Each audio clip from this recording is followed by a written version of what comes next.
Welcome to the Butcher Block Horror Podcast, where we exhume horror movies from the past and cut into what makes them so delectable. I'm Kane. I am JD. And I am Joe. And today we're going to be throwing the City of the Living Dead onto the slab and carving up our favorite portions to force feed to you, our unwitting victims. If you enjoy the taste of these feasts of fright, then give us a like and subscribe. Being sure to click the bell. Like us. Do it. Consider taking a look at our website, wegiveYouBrainworms.com. It's a good This website. will give you a chance to take a look at our other media and link you to our Patreon. And then you'll have brainworms. .com. Oh no! This movie had a lot of worms in it. It had several million worms.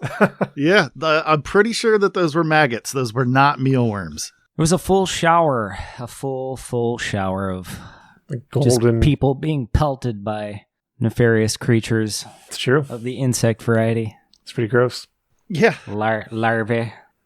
I guess why don't you give us a synopsis, JD. What the fuck was happening in City of the Living Yeah, Dead? please tell us, because I was confused for a lot of that movie. Well, I'm gonna, so go ahead and make sure you're seated. Maybe Yes. pour yourself a cool drink that you can, hold to your forehead. So yeah, I would say this priest hangs himself in a small New England town of Dunwich, which is a H.P. Lovecraft reference. Who was a dead racist? He was a dead racist, yeah. Dirty dead racist. Anyway, this priest hangs himself, and in this action, he somehow opens the gates of hell, which is a horrible thing to do. Yeah. It doesn't really explain how or why he does that. It just kind of worked out that way. It surely does not. It doesn't explain a thing. It's driving blind. It really is. But anyway, that the gates of hell open, and basically a New York City reporter, a psychic, a psychiatrist, and one Walk of into their a bar? patients. It sounds like a knock-knock joke where they might walk into a bar, but instead they are tasked with teaming up and closing this hellish portal before All Saints' Day, or else. Or else. Close it or else. That's pretty much the message of this movie. Yeah. You've got until All Saints' Day. Yeah. Don't fuck around. Close the portal. It's true. And that's Or we're all fucked. Yeah. And so in a lot of ways, they all wound up pretty fucked. Yeah. They did. Not a lot of survivors at the end of that. No one. I mean, it looked good for a moment before it, the little hint of a sequel, but even at the very, very end, right when you thought it was sweet, it went sour. Mm-hmm. So I'm still not completely on the level of what the fuck that meant. Yeah, I'm murky about it. It felt a lot like loosely connected moments. Like somebody was like, this would be really cool to point a camera at and film. And it was. And it was. But the story part of it, I felt like was thin on the ground. Yeah, no, that's a pretty good description of it. It's every time I've watched this movie several times, but every time I watch the movie, I really do. I try to pay close attention to what links everything together. Yeah. And I can never figure it all out. Sure. And nothing links together because it just doesn't work that way with this. No. It's never going to happen. All right. Well, we'll dive into the discussion about the film after JD gives us some information on it. Sure. Yeah. So the film was released in Italy in 1980 originally, and it has a screen time of 93 minutes. It was filmed in the U.S. in New York City and Savannah, Georgia, for all the outside scenes. In particular, some of the cemeteries. Those What were was that going on in the movies we watch? Yeah, and then the rest of it, as you'd imagine, was a lot of the indoor was filmed in Italy. Right on. This film is the first in what is referred to as Lucio Fulci's Gates of Hell trilogy. And that trilogy goes City of the Living Dead, The Beyond, and The House by the Cemetery. And I can't say that any of the films connect in any sort of way, but the one thing that they have in common is that they're all fucking awesome. Yeah, I'm a fan. Yeah. And directed by, Lucio Fulci. So he directed and was the co-writer of City of the Living Dead. Fulci is known as the godfather of gore. So if you don't know him, look him up. He's one of the legendary Italian horror film directors. He was born in Rome, 1927, and he worked through a pretty wide array of genres, but he's best known for his work on horror films. And he's accumulated a bit of a cult following, Kane and myself included. Absolutely. I've loved him since my first introduction was the movie Zombie, which in Italy was Zombie 2. Yep. That was my first introduction. And then the next movie I watched was this movie. It was the City of the Living Dead. Yep. My introduction to Fulci was Zombie and then The Beyond. I was unaware of the trilogy when I first watched The Beyond, and then I kind of went back and combed through all of his credits and figured out very quickly that I wanted to know a lot more about him, and I started to watch and collect quite a few of his DVDs, and I have quite a few copies of even some of the rare ones, which if it was released on DVD, I pretty much made sure I got a copy at one point or another. Right. But yeah, some of his early titles are Massacre Time, that was released in 1966. One on Top of the Other, that came out in 69. A Lizard in a Woman's Skin in 71. Oh, that sounds amazing. Yeah, right? It's just a cool title. It kind of reminds me of that V, The Final Battle, that I think that's where they ripped their skin and they had some weird alien stuff going on, like lizard skin under their flesh. That reminded me of that. I don't know why I talked about that, but you could always cut it out. Don't torture a duckling in 72. I have a copy of that. That's pretty awesome. White Fang in 75. 4 of the Apocalypse. Zombie, that came out in 79, aka Zombie 2, as Kane mentioned. The New York Ripper in 82. And Cat in the Brain in 90. So I mentioned that Fulci was the co-writer of this film. The other writer is Dardano Sarcetti. He was involved in a writing capacity of some really cool stuff. Was also involved in Zombie, aka Zombie 2. Was involved in, obviously, City of the Living Dead, The Beyond, House by the Cemetery, New York Ripper, and then a few of Dario Argento's films, actually. He was involved in the writing of Demons and Demons 2, The Church, a film called Cannibal Apocalypse, and A Bay of Blood. So there's a little overlap there with Fulci and some overlap with Argento. This guy's just, intertwined with some really excellent Italian horror film directors. The producer was Mino Loy, and cast members Christopher George, born in 1931 in Royal Oak, Michigan, and he played the role of Peter Bell in this film. And Bell's known for a lot of TV and film appearances, but best known for their starring role in 1960s TV series Rat Patrol, which is like a World War II show. Oh, that's not nearly as cool as I imagined when you said Rat Patrol. That's definitely not as cool as pretty let down. Were you thinking about we were gonna be Willard or something? No, I was thinking like human-sized rats. Like the trend of 90s cartoons that were just anthropomorphic animals, but just action rats. Gotcha. So something like a Street Ninja Sharks? Turtle. Street Sharks, Ninja Turtles. Cowboys of Moo Mesa, that whole... So yeah, George was awarded a Golden Globe in 1967 as Best TV Star for that role. Near the end of his career, he was in a Spanish slasher film called Pieces that came out in 1982. Like I said, I just kind of tend to, gravitate toward the horror stuff that these people were involved in. So. Read their entire filmography out, please. Right. No, that would... we have a 16-hour podcast that way. Just you listing. Right. And I'm sure everyone would stay tuned if I did. If I did so, people would dial us in immediately. So yeah, anyway. So he co-stars in Pieces along with his wife, Linda Day George. And then he was in another movie in 83 called Mortuary.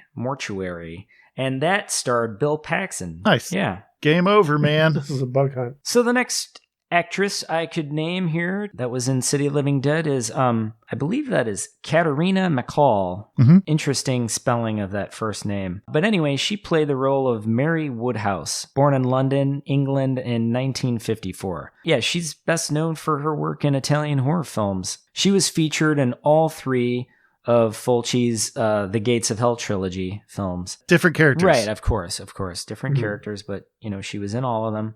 And she was also in a horror film called Afraid of the Dark that came out in 1991. Not Are You Afraid of the Dark? No, it's just Afraid of the Dark. It was Christian...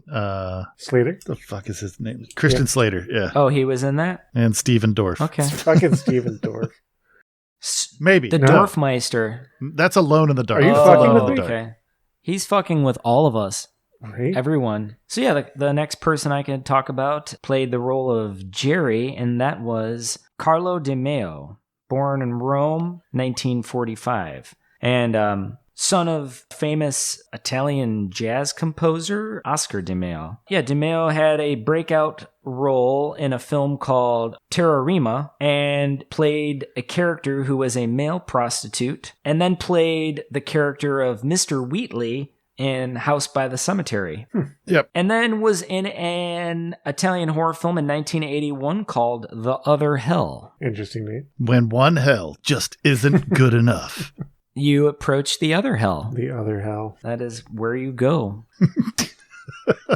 Then there is Janet Argan, I believe it's pronounced. She's born in Sweden in 1949. Well-known model of her time, known for her role in Pulp, that came out in 1972, and a Jack Lemmon comedy titled Avanti, also in 72. She has 57 film credits, including horror films such as Umberto Lenzi's Eaten Alive, that came out in 1980, and then Panic in 82, and that is AKA Zombie 4.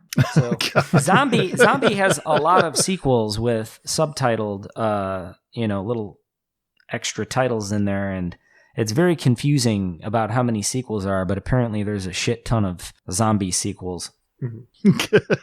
And she's also in the cult classic horror film Rat Man that came out in 1988. Is that as cool as it sounds? I don't know. I haven't seen Rat Man, but it was an exploitation horror film directed by Guillermo Caranimo. And it's basically like this crazy little exploitation flick where models go to an island for a photo shoot, and one of them gets eaten by a giant half-ape / half-mutant rat-looking creature. So that's definitely cooler. Giant rat man ape thing. I'm Right. down That with sounds way better. Yeah. You'd expect nothing less by that title. Yeah, I definitely want to see a giant ape. We're gonna have to watch that movie at some point. I'm down. Count me in. So yeah, the next character was Antonella Interlinghi, and she played the role of Emily Robbins. She was born in Rome in 1960 and was in a bunch of like comedy and adventure films. A lot of titles are in Italian, so I did not. I'm not going to try to pronounce them. So I'm just going to leave it at that. I'm sure the Italian-speaking listeners are going to be the happier for it. They're going to appreciate that I didn't butcher their beautiful language. But yeah, I'm just a fellow from the south side of Chicago, so I'm going to butcher some stuff. So yeah, then there was Giovanni Lamberto Radici. And he played the role of Bob. He was born in Rome, Italy in 1954, and also goes by the name John Morgan. Huh. Yeah. Interesting. An alias. Interesting things happen to that guy. Yeah. Oh, definitely. Definitely. Throughout the whole film. Yeah. Bob is a weird time. tormented soul. Yeah, he is. Our first interaction with him, there's like a blow-up doll, and he's getting kind of fresh with it, and then he sees like a fetus corpse leg on the ground. I have to refer back real quick to the vagina of the blow-up doll, which resembled an ear. Yeah. I think Joe talked about the fact that sex doll technology has drastically improved since 1980. Okay. Well, that doll. Although when you phrase it like that, it makes it sound like I'm some kind of sex doll expert. Like aficionado, like he's like, Yeah, that like- vagina like, looks no, like you an guys, ear, but that- it feels like a Yeah. vagina. This is a sex doll from the late 1970s. They've improved quite a lot since then. Well, I mean, I think my favorite part of the sex doll moment Uh-huh. is that it automatically inflated like a life raft. Yeah. Like you Like don't in an have to emergency? sit there and blow this Yeah. thing up. Yeah, like I'm like, having oh God, this I've gotta horny put my- emergency. It's gotta Horny become emergency. full immediately. I need it. so you just toss this blow up doll against the wall and it just Yeah. Yeah, good thing. Save lifesaver. Yeah. Woo! But you got to think that sex doll was put there Mhm. by I don't think the priest was a zombie. I think he was like some sort of lich-like creature. Yeah. I thought the tend to ghost was trolling him with that thing. It was just like, let's see what he does. Let's just leave it here. Well, I mean, it's suggested throughout the whole film that he's some kind of sexual deviant, Yeah. like some pervert. Well, they suggested Like, it out to hurt. strongly because it worked. Yeah. agree. Yeah. Yeah. So I think it was just the evil forces like, hey, why don't you put your wiener in this? And then Let's see what happens. The evil. And then as soon as he started getting fresh with the doll, they're like, hey, actually, why don't you take a look at this fetus corpse on the ground? Mhm. Yeah, and then it cock blocked him and showed him a fucking gross fetus corpse. Yeah. So, but that shit happens, man. That's life in horror movies. You know, you gotta take the good with the bad and move on. Yeah, living in a horror movie is just awful. Yeah. Yeah.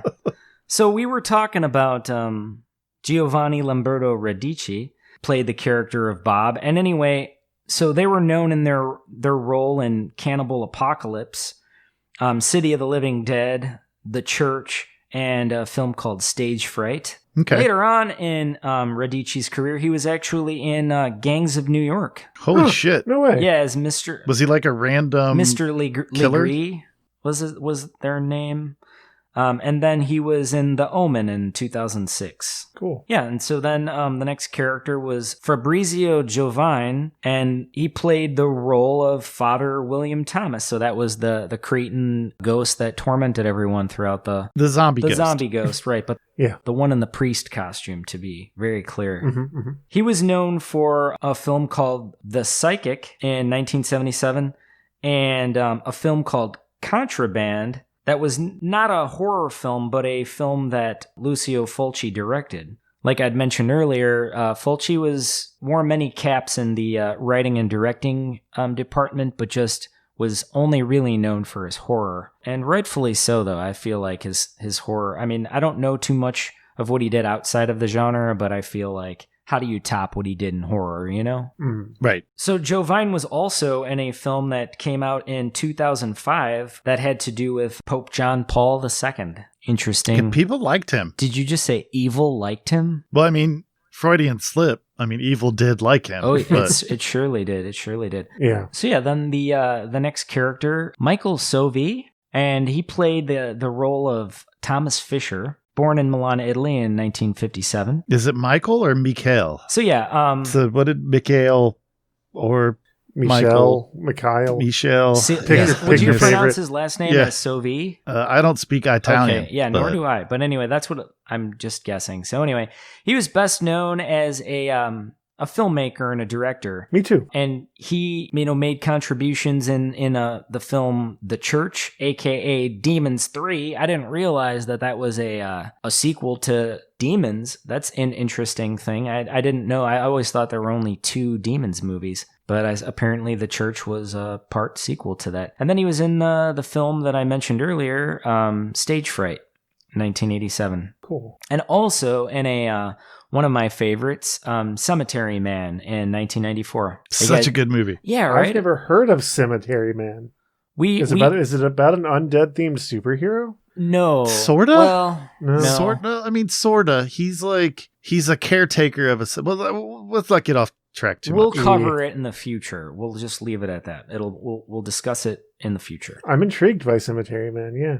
It's something we should all watch together and enjoy. So yeah, he was in an Italian horror film called Alien 2, not to be confused with, I believe it was Aliens? Right, Aliens, not yeah. the Ridley Scott Aliens, but Great movie. an Italian, horror film. And then, obviously he was in City of the Living Dead, which is Fulci, and then The New York Ripper, which is also Fulci. And then he did a collaboration with Dario Argento.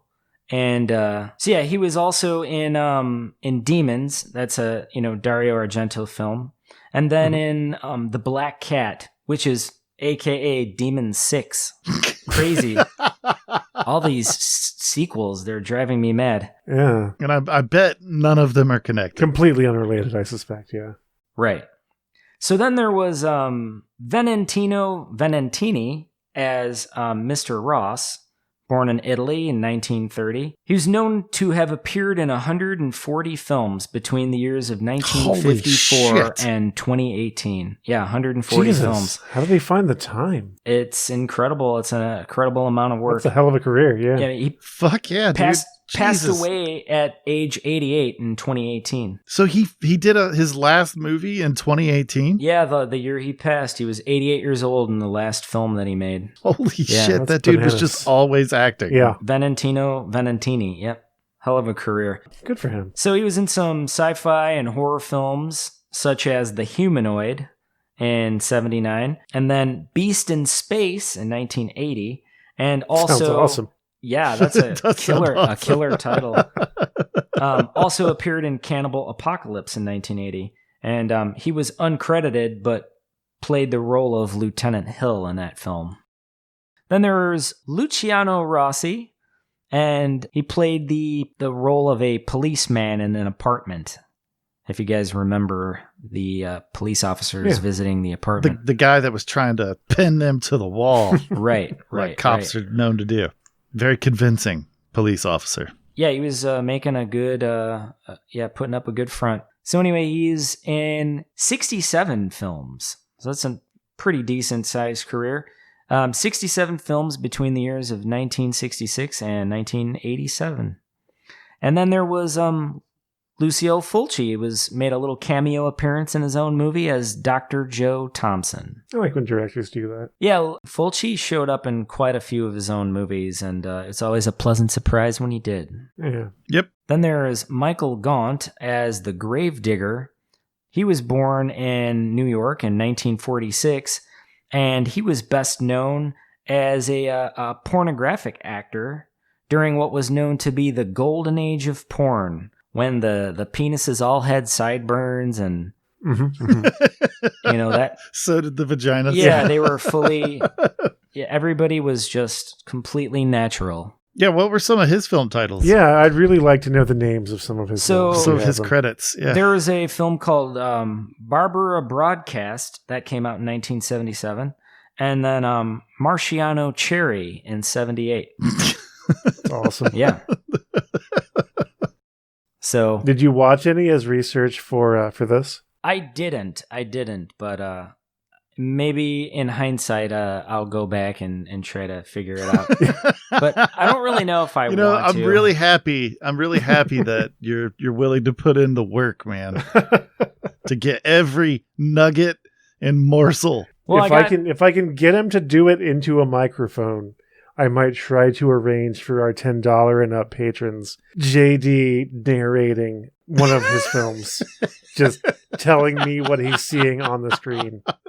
I think that's worth lots of JD-isms. A $10 contribution, I would say. I mean, I agree. No one could argue that.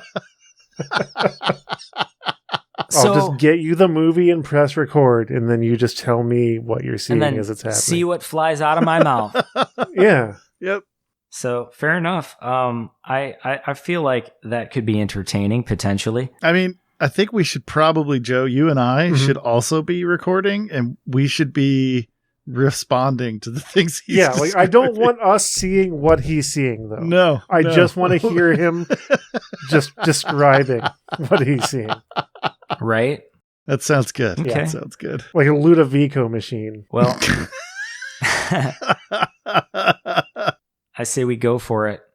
Yeah, I'll see what I can find. I like that. I like his name. Michael Gaunt. Yeah, like as the Gravedigger. Yeah, Like, he was born for that role. It makes sense. I thought he kind of looked like Vince Vaughn in a weird way. I could see it, yeah. It's some similarities. Yeah. So anyway, the blonde-haired gravedigger, and that's his name in the credits. He was the blonde gravedigger. His name was he was alongside the Vince Vaughn-looking character. His name was Terry Perkinen. And he was one of the few American actors, those two in particular were. And anyway, but Perkinen was best known as Jack Anders in Cannibal Holocaust that came out in 1980. Nice. And then Make Them Die Slowly. Go. Yeah, that's a... sounds intense. Yeah, another film by director Umberto Lenzi, and that was released in 81. So yeah, that pretty much covers the cast of this film, all the mentionable, larger, noteworthy appearances. And then, let's go ahead and we can kind of talk about some special effects. Let's do it. Yes, very interesting stuff. So the main special effects artists for City of the Living Dead were Franco Ruffini and Gino De Rossi.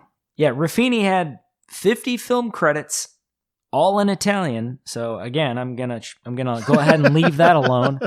Yeah, probably for the best. But anyway, De Rossi was best known for his work on Zombie, City of the Living Dead, a film called Burial Ground, and then Piranha 2. Oh. Yeah, Piranha 2. And was also known for Make Them Die Slowly, a.k.a. Cannibal Ferox. All of these films have so many subtitles. Yeah, what's up with that? Right. The score and music was created by Fabio Farizzi. Farizzi was born in 1951 in Italy, known for the scores of the film Zombie, Devilfish, and most recently known for making Kill Bill Volume 1. He did the score for Kill Bill Volume 1. Nice. Yeah, that's because Tarantino is obsessed with grindhouse movies. Yeah. Wanted to kind of get that feeling for the film. Right. What's funny is that if you watch The Beyond, in the very beginning, the grindhouse theme plays, and you get to see the intro for the grindhouse movies. Nice. Oh, nice. Yeah, I'm going to have to check that out and kind of pick that up again, because it's been a minute since I've watched The Beyond, but I'm hoping to watch it again soon, hopefully on this podcast. So yeah, but there's another credit for the music anyway. That artist's name is Maurizio... Oh, man. Maurizio Guarini. Best known for, something like that. We apologize to our Italian listeners. Yeah. For the crime we're committing against your language. The crime I am mostly committing, it's a tricky one, though. Anyway, he was born in Rome in 1955 and best known for his work on Suspiria alongside the band Goblin. Nice. He was one of the musicians to play along with Goblin. Fucking love Goblin. I'm still bummed I missed them when they played the show in Chicago in 2018. I was at that show. That was at the Metro a few Octobers back. Super fucking cool. They played with Secret Chiefs. Secret Chiefs opened for Goblin. But yeah, I was at that show. I was in Cincinnati when they played. Missing everything cool. Yep. That was an excellent live show. So yeah, that pretty much wraps up the credits, cast and special effects and all that fun stuff. Right on. So yeah, shall we go ahead with our impressions of the film and kind of get into our favorite moments? Yeah, Joe, why don't you tell us about your personal experience with the film? I hadn't seen this movie before. I think the only film by this director that I had seen was Zombie, actually. Excellent.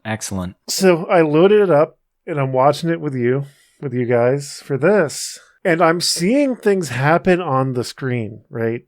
And then there'll be a transition, and I'm seeing other things happen on the screen.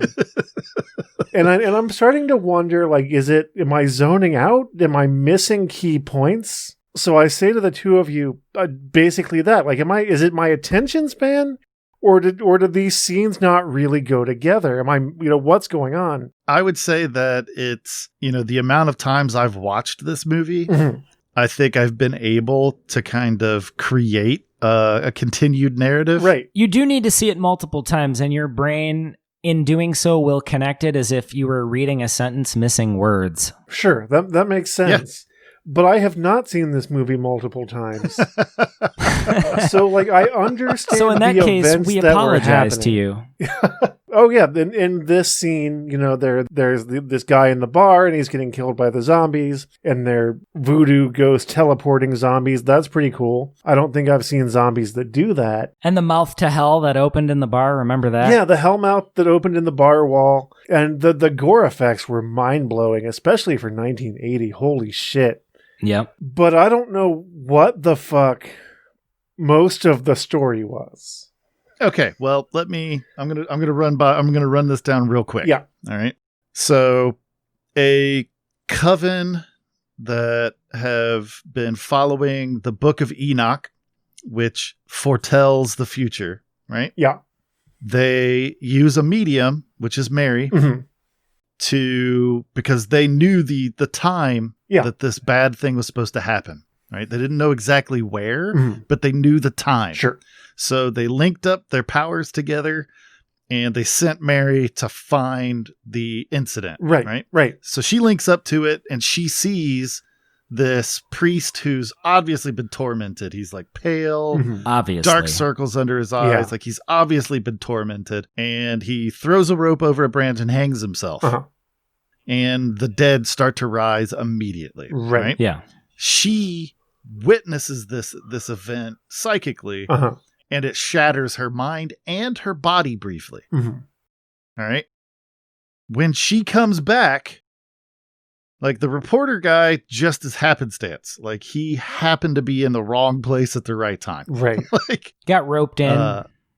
yeah, he got roped into his doom. Mhm. Oh, and anyone that's going to watch the movie, way spoilers. But if Yeah. you're listening to us, you've dealt with spoilers anyway. Yeah.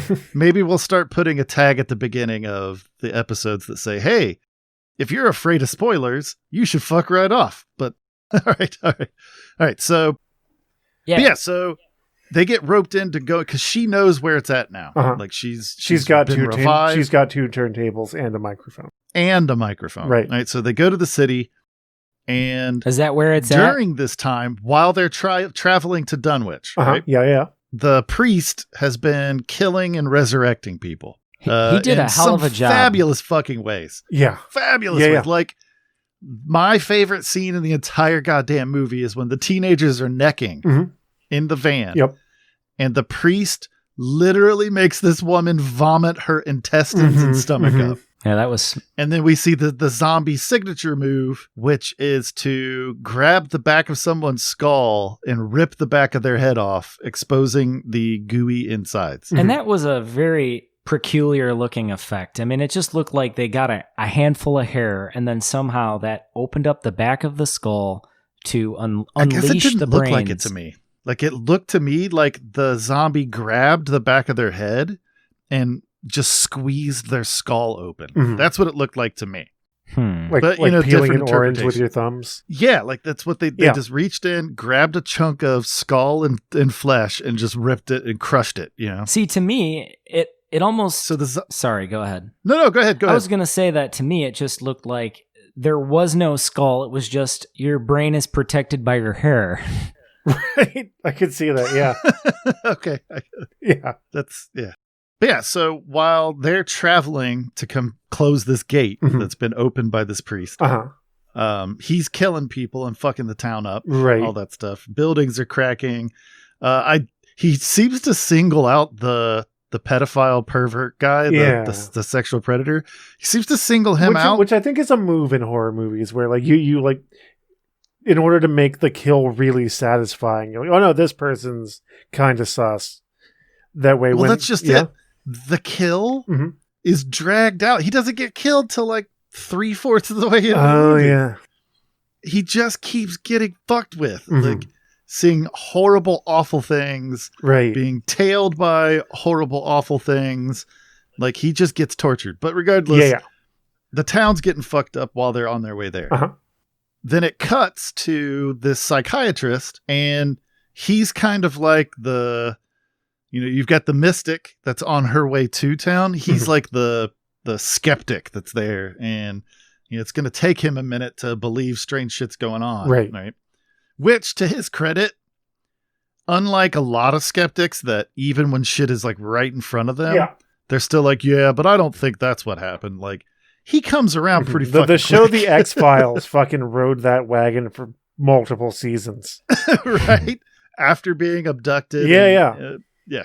But regardless, Great show. so he and his patient, they know some shit's up too, but they don't know what the mystic knows. Right. And then they meet up, and when they meet up, they share information. And they realize that they have to end Father Thomas in order to close the Hell Gate and save the town. Sure. Right? But the stipulation was they had to do it before All Saints Day, Yeah. or the cat was out of the bag. Okay. So that's basically Okay. a very quick explanation about what was going on. I in saw that movie. those events happening on the screen. They're so disjointed. Yeah, my brain wasn't able to connect them into a story. Yeah. So that makes sense. So I guess, and I now I've kind of got it, but viewers, go watch this movie and tell me if you had the same experience of like, I'm seeing events happen, but I don't know how they connect. Well, now you know. But now you know. Hopefully we didn't spoil the absolute shit out of this movie for you.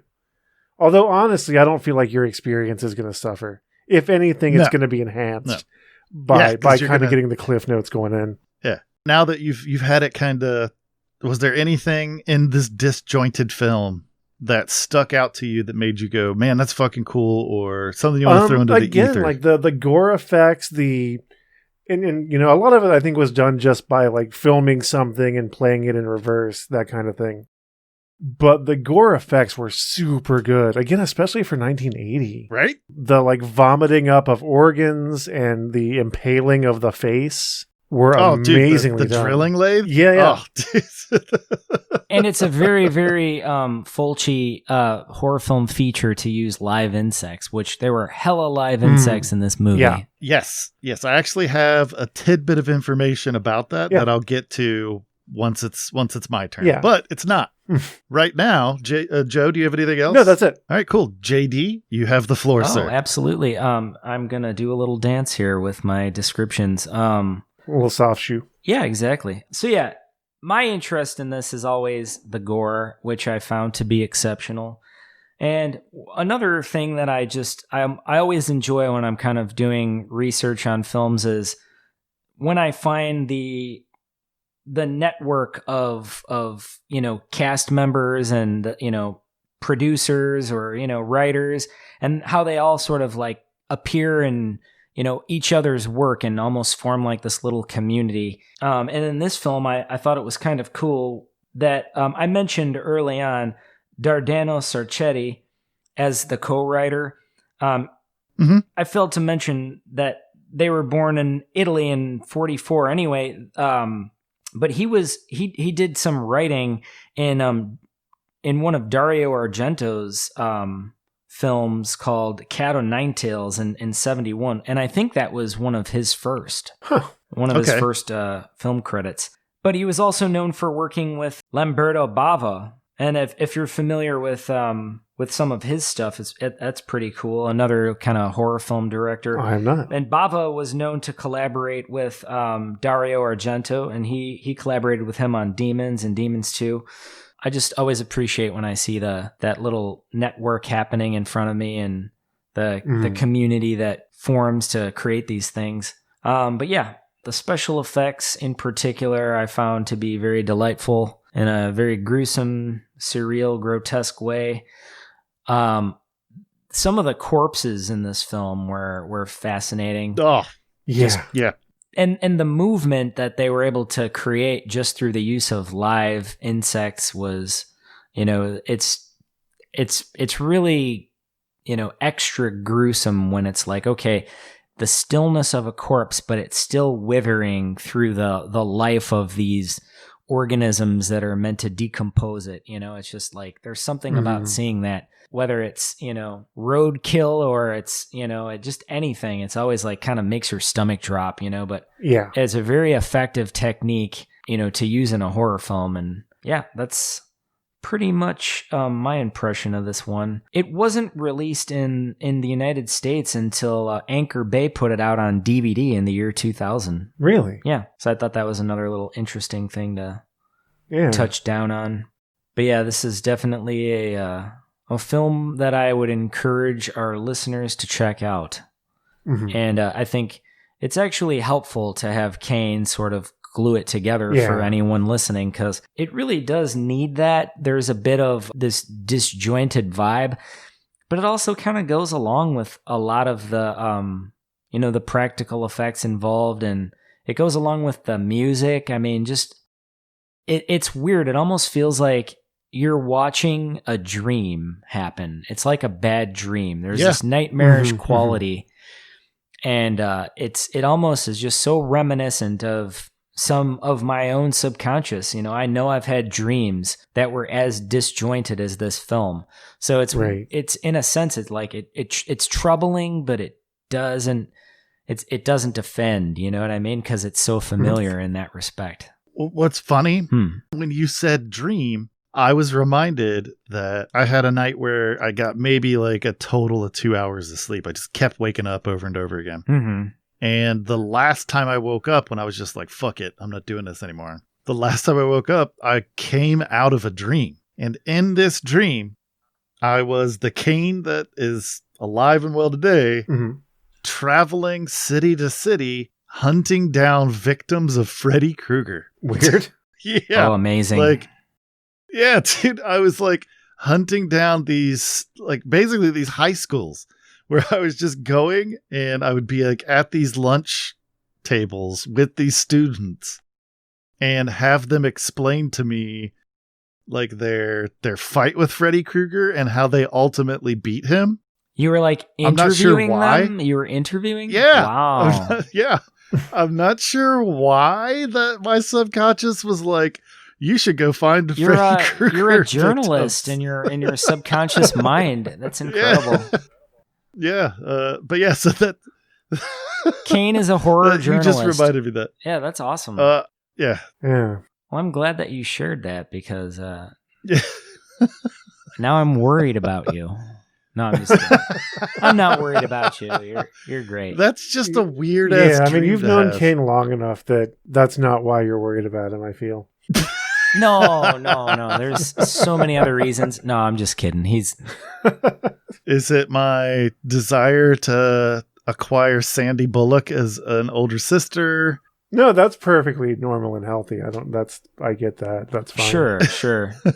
and your fondness of Hugh Grant as well. That's not a word. Yeah, in the one movie I've seen him in, I did like him a lot in it. All right, well, guess what? Huh? Fuck you guys. I'm going to talk about my experience with Please do. City of the Living Dead. Yeah. So when I watched it, I know you just said it wasn't released in the U.S. until after 2000. No, you said? the year 2000 it was released by Anchor Bay. They put out a series of DVDs and stuff, and kind of picked this one to be part of that. Because I watched it pre-2000 with my friend Meredith. Okay. Like, I had seen the movie Zombie. I remember after talking to her about it, she's like, oh, well, if you really liked Zombie, then you need to see, but it wasn't City of the Living Dead. She just called it The Gates of Hell. Okay. And this is sounding disjointed and weird, but that's how it happened. I watched Zombie. My friend Mare was like, dude, you need to check out City of the Living Dead. Mm-hmm. This movie almost made me throw up. And I was like, oh, shit, I'm in. Right. I don't remember when that was. I mean, obviously, I was not like a small child or anything like that. But I could swear that it was in, 98, 99, that kind of area. Well, maybe it was released on VHS or something. I don't know. Yeah. I mean, it's possible. I have no idea what format that we watched it on. I just know that she had it and we watched it. I did a lot of drugs during that time. So I remember the film being traumatizing but fun. Like, I had a really good time with it, even though I had no idea what the fuck was going on. Right. As far as like what I wanted to put into the ether, I don't have any questions really.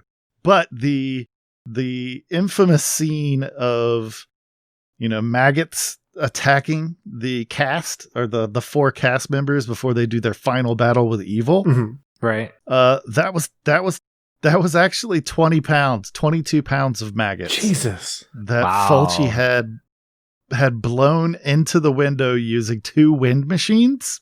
Oh my goodness. That's so gross. To be Yeah, pelted with so- real maggots, and to think that that's a relatively low budget film that, I Yeah. don't know if the budget for me would have been my salary to stand there and get pelted with Yeah. maggots. I would have been like, okay. Yeah, however much those actors got paid, it was not enough. Double it, triple it, do whatever Yeah. you got to do. But Well, I mean, even in the scene, like, like you can see that the actors are desperately trying to get the maggots out of their hair, right. and it's not acting. Yeah, it's yeah. real. Well, their response was so authentic. Like, that's exactly what you do. You close your mouth, your lips are like, you turn your oh head. yeah, you're just like your eyes, you're squinting in pain, like you're actually like, Yeah. yeah. And they were like coming down sideways, like that's like when it's raining, Yeah. like sheets, and it's coming down Mhm. sideways, and you're just like fiercely like, yeah. That's Yeah, a brutal for scene. And so to further the point about Fulci and how much he hated actors, Oh, wonderful. the actress that was vomiting up intestines, that was achieved by forcing the actress Danella Doria Mhm. to spit out baby veal Oh intestines. no. Yeah, that shit was real. And then some of the shots were obviously, used a fake head Right. to show the further forceful vomiting. But I just find all that stuff amazing. I think Mhm. it's so good. I like the when they did a close up on the mouth of that actress. It was like her teeth looked like chiclets. It was like clearly not really coming out of her mouth. Yeah. Yeah, it wasn't a great mock-up. It wasn't a great mock-up. Yeah, they were like painted wooden pegs, like I don't even know. Almost like I had imagined like George Washington's like false wooden teeth. Yeah. But to go back to the maggots, so as a prank, one of like the crew members or an actor, because Fulci smoked a pipe, Yeah. they took maggots and put maggots into his pipe tobacco, Ooh. and he only learned that there were maggots in his pipe after he took a few puffs Oh, no. of what he was smoking. And See, he was that's super when you pissed just about put it. your pipe down and get to kicking ass. He kind of had it coming though. Like if I were him, I wouldn't even be mad. Like obviously I'd be grossed out, but I Right, wouldn't be right. mad. Like I get it. But whoever resigns to like acceptance in that scenario, like I just smoked maggots, like I had it coming. I mean, if I had it coming, Nobody's ever responded to that in that way, though. I don't think. I mean, it's like one thing if like somebody, they punch you in the stomach or they like, They dump a bucket of maggots on him. right. But like they just tricked you into smoking maggots. I don't know if anyone has ever just been like, yeah, I kind of had that coming. No, I don't think he necessarily had that coming. And what's sad though is that he actually theorized that the incident with him smoking maggots is what led to his future illness. Huh. Yeah, because he went for heart surgery in 1985, and he suffered a ventricular aneurysm, Holy. contracted viral hepatitis, and developed cirrhosis of the liver. God damn. And I have to say, while it's okay to be pissed off that you smoked maggots, Mhm. Mm-hmm. none of those things can be attributed to maggot smoking. No. That's on the list, like reasons not to smoke maggots. Yeah, it's that you'll suffer a ventricular aneurysm, get hepatitis, and cirrhosis of the liver.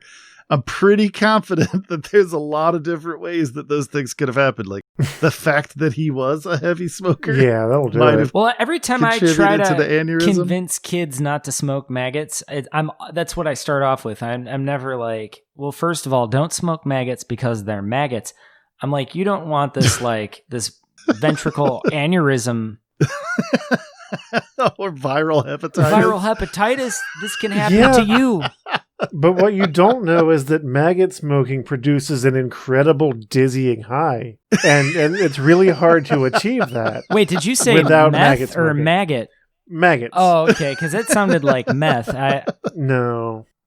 But I yeah. wouldn't encourage meth smoking. No, nor would I. But I also wouldn't encourage maggot smoking. It's just I can't make that promise. well, now that I know All right. what can happen as a result, I don't think I'll ever Yeah, you try. get fucked up is what can happen. Right. It's like, just a tsunami of... Just to clarify for the listeners, don't smoke maggots. You won't get high. I That was a joke. What do the maggots have to have been eating before you get this dizzying high from smoking them? Because I like to think that our listeners are smart enough to know that was a joke. But then I also just had this vision of the email that we were going to get. I tried to smoke maggots because of your podcast. I thought I'd get fucked up. There was a dead animal out back of my house, and I just scooped those fuckers up and packed them in. Right. And I got real sick, and that's kind of your fault.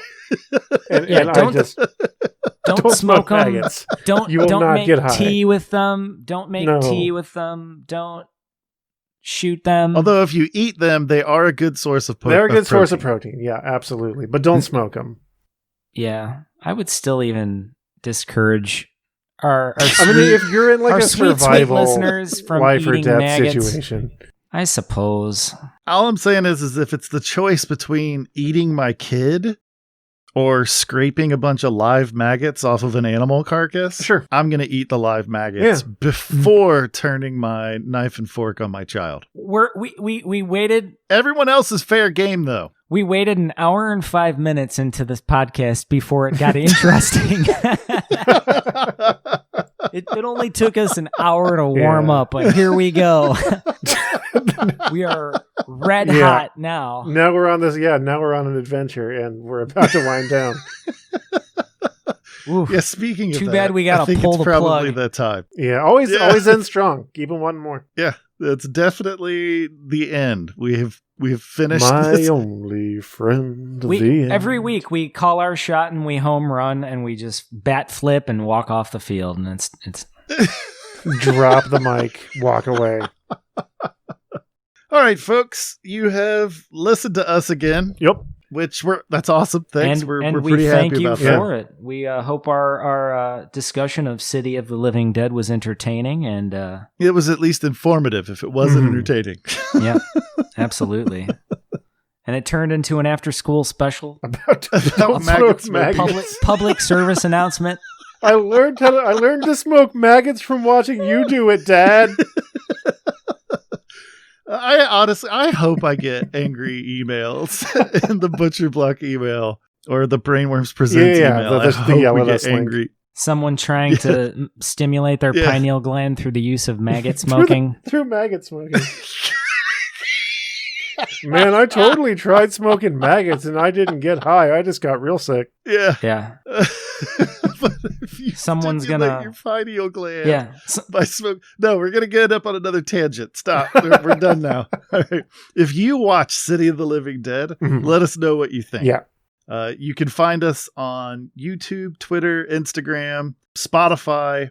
Even better and easier is that you can just go to WeGiveYouBrainworms.com and get access to all of the portals there. Yeah. That'll Great also idea. give you a chance to check out our other stuff like Brainworms podcast, any future endeavors that we are working on. We're putting stuff together. It also gives you a chance to donate to our Patreon because honestly, that's a way that will allow us to keep doing this and make even more content. Plus, and this is for all of you that smoke maggots and don't get high, but instead grow a little red rocket pineal gland. Oh, yeah. There is a yell at us button where you can type random phrases in there and start a dialogue with us. True. Yeah, speak your mind. Yeah, we'll probably respond. And even if you get down in the YouTube comments, usually one of us checks in. And if what you say catches our eye, we'll usually have a chat with you. Yep. All right. Thanks. Don't smoke maggots. I'm having this horny emergency.